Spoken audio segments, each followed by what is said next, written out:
بسم اللہ الرحمن الرحیم۔ السلام علیکم۔ A1 ٹی وی کے ساتھ میں ہوں عادل ممتاز۔ شامل کریں گے news head lines.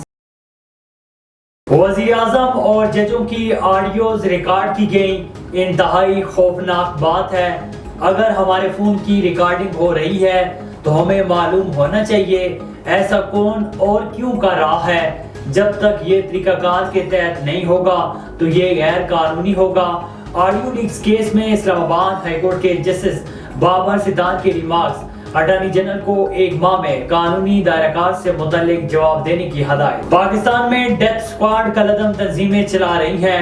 Doctors, engineer سمیت 5000 افراد کو قتل کیا گیا۔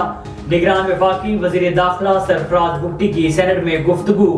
بلوچستان میں کالعدم تنظیموں کی سرکوبی لازمی قرار دے دی۔ لیگی قائد نواز شریف مری سے لاہور کے لیے روانہ۔ لاہور میں پارٹی اجلاس میں شرکت، سیاسی سرگرمیوں کو باقاعدہ آغاز کریں گے۔ نواز شریف اور مریم نواز کی طارق فضل کے گھر جا کر صاحبزادے کے انتقال پر اظہار تعزیت۔ عام انتخابات مقررہ وقت پر شفاف اور منصفانہ ہوں گے۔ چیف الیکشن کمشنر سکندر سلطان راجہ کی پنجاب حکومت کے ساتھ میٹنگ۔ نگران وزیر اعلیٰ پنجاب، صوبائی وزراء، الیکشن کمیشن ممبران کی شرکت۔ محسن نقوی نے عام انتخابات کے لیے مکمل تعاون کی یقین دہانی کرائی۔ چیف الیکشن کمشنر کا پنجاب حکومت کے اقدامات پر اظہار اطمینان۔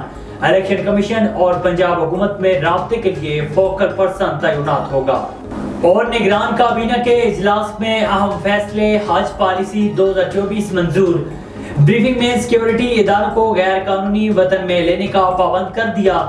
کابینہ اجلاس میں اینٹی ہیومن سمگلنگ اسٹیشن قائم کرنے کی منظوری۔ وفاقی کابینہ نے گیس کی قیمتوں میں اضافہ فی الحال روک دیا۔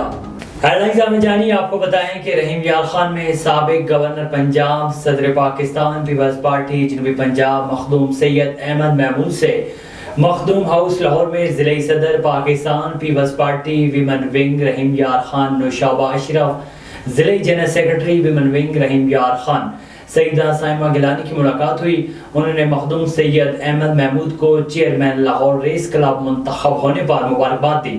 علاوہ ازیں مخدوم سید احمد محمود سے سردار فرحان علی درشک، سابق MP جمیل شاہ نے بھی ملاقات کی۔